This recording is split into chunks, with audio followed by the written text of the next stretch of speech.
오늘 본문은 일명 포도원 품꾼의 비유로 알려진 말씀입니다. 이 말씀은 구원에 있어서 하나님의 뜻이 무엇인가를 드러내주는 말씀인데, 여기서 말하는 포도원은 하나님 나라를 상징한다고 말씀드릴 수 있겠습니다.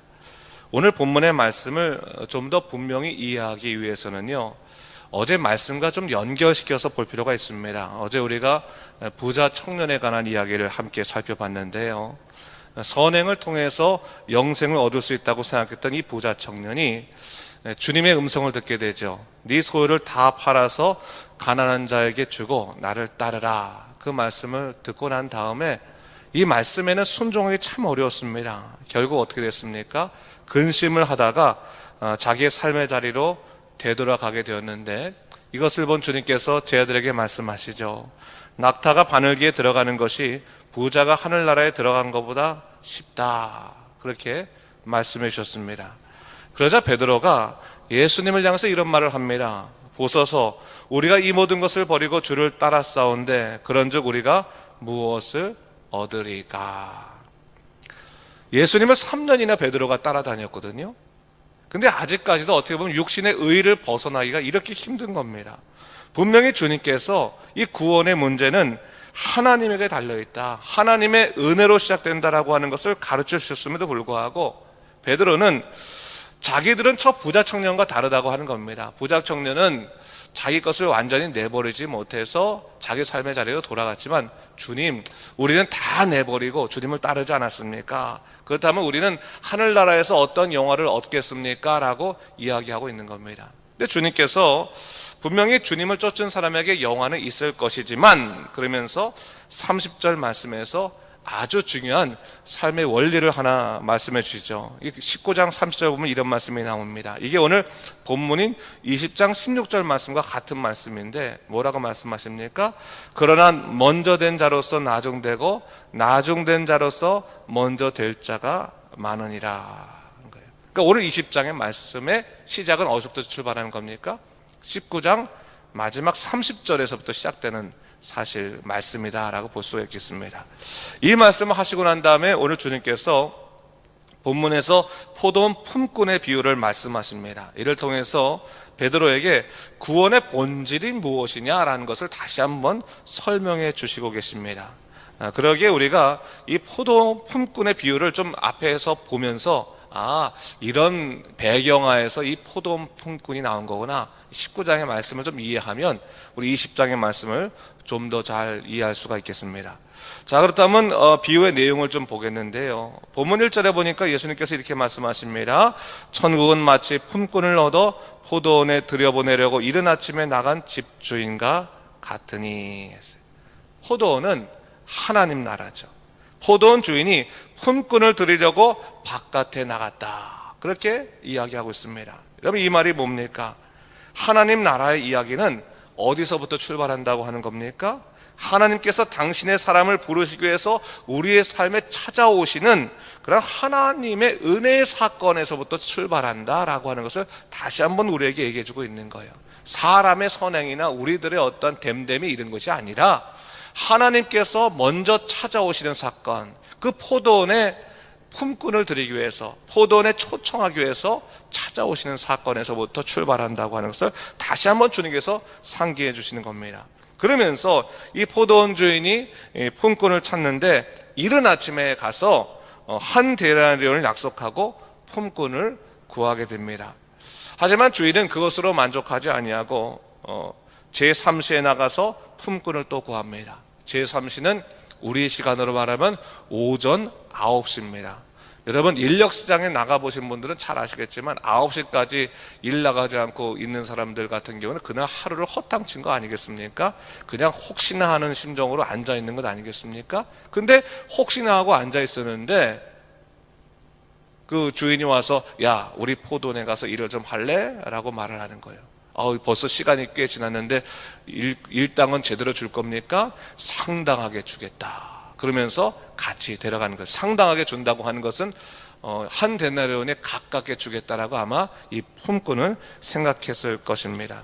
그러면서 그가 가서 일을 하는데, 오늘 본문을 보게 되니까 5절에서도 5절에서 제6시에 그 주인이 또 나갑니다. 그리고 제9시에도 또 나갑니다.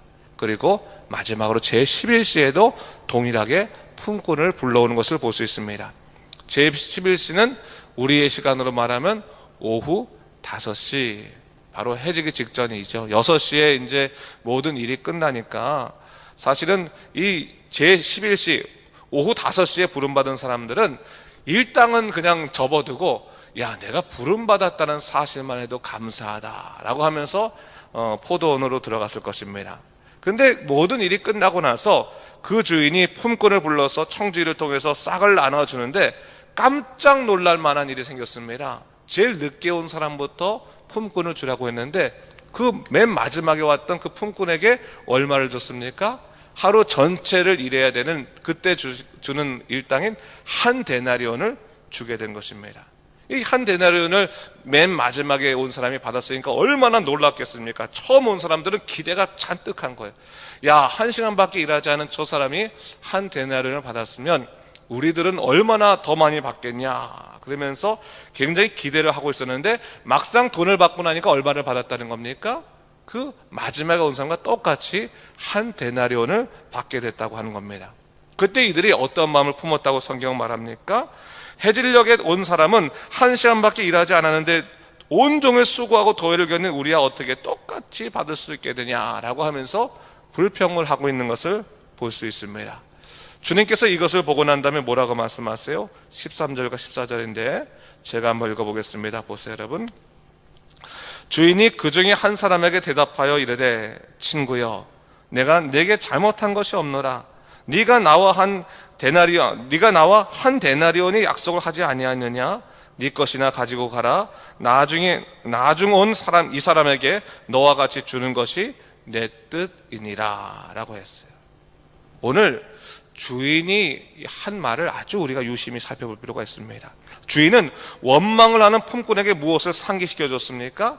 주인이 원래 한 약속을 상기시켜 주었다라고 하는 거예요. 약속을 상기시켜 주었다. 포도원 주인이 그들을 처음 부를 때 분명한 약속을 하고 약속을 하고 그들을 데리고 왔고 그 약속을 지켰습니다. 근데 문제는 이들이 자기보다 일을 덜한 사람들을 보고 속이 상해서 그 주인과의 약속을 잃어버리고 그 큰 축복들을 그들이 망각했다고 하는 것에 문제가 있는 겁니다. 오늘날 우리하고 좀 정황을 맞춰보면 어떨까요? 우리가 처음 예수 그리스도의 놀라운 은혜로 구원을 받았을 때 구원받았다는 사실만으로 너무 감사했습니다. 그래서 어떻게 합니까? 어떻게 하면 이 구원의 은혜 우리가 조금이라도 좀 보답할 수 있을까? 어떻게 하면 하나님 나라에 내가 조금이라도 정말 보탬이 될 수 있을까 시작하고 작은 일부터, 아니 힘든 일부터 교회에 와서 봉사를 하기 시작합니다. 열심히 이것도 봉사하고 저것도 봉사하고 합니다. 근데 아무리 봉사를 해도 사람들이 자기를 인정해 주지 않아. 오히려 봉사할수록 욕먹을 때도 있고 힘들 때도 있고, 야, 내가 남들에게 욕을 먹으면서 뭐하러 이렇게 봉사를 열심히 하나? 내가 다른 사람들한테 한 푼 더 받는 것도 아닌데 내가 평일날 토요일까지 금요일까지 열심히 일을 하고 주일날은 쉬어야 되는데 쉬지도 않고 아침부터 와서 열심히 봉사를 하는데 내가 하나도 더 다른 사람들 인정도 받지 못하고 오히려 칭찬도 받지 못하고 내가 이러면서 뭐하러 봉사를 하나? 라고 속상해서 고민을 하고 있을 때 주님께서는 우리에게 무엇을 말씀해 주시는 겁니까? 얘야, 네가 나와 약속한 제일 중요한 큰 축복은 네가 내게 구원을 받았다는 이 한 가지 사실이다. 그 구원받았다는 사실을 잊어버리고 다른 것 때문에 원망을 해서 이 귀한 시간과 이 귀한 놀라운 역사를 네가 누리지 못하면 되겠느냐, 그렇게 말하시는 것과 똑같은 말씀이에요. 왜? 지금 제자들이 그런 상태거든. 부자 청년은 그냥 저렇게 갔는데 우리는 처음부터 쫓아다녔으니 얼마나 큰 영광 받겠습니까? 하늘나라에 얼마나 큰 상급 받겠습니까? 라고 말할 때 주님께서는 바로 이 말씀을 통해서 제자들을 깨우치시고 있는 것이죠. 여러분, 하나님은 신실하신 분이십니다. 우리와 한 약속을 지키시는 분이십니다. 우리를 지키시고 우리 인도하십니다. 중요한 것은 뭡니까? 하나님의 은혜보다 더 우리의 마음을 만족시킬 것은 없습니다. 믿으십니까? 근데 우리는 신앙생활 하다 보면 이상하게 하나님의 은혜보다 더 큰 것을 구할 때가 있는 거예요. 분명히 하나님의 은혜보다 큰 것이 없는데 그것이 가장 놀랍고 그것이 가장 감사할 만한 일인데 우리는 어느 순간부터 하나님의 은혜만으로는 안 돼. 좀 더 내 마음에 흡족할 만한 것들을 구하는데 여러분, 우리가 그렇게 구해서 우리 마음을 흡족하게 할 것이 없습니다. 그래서 분명히 생각해야 되는 거예요.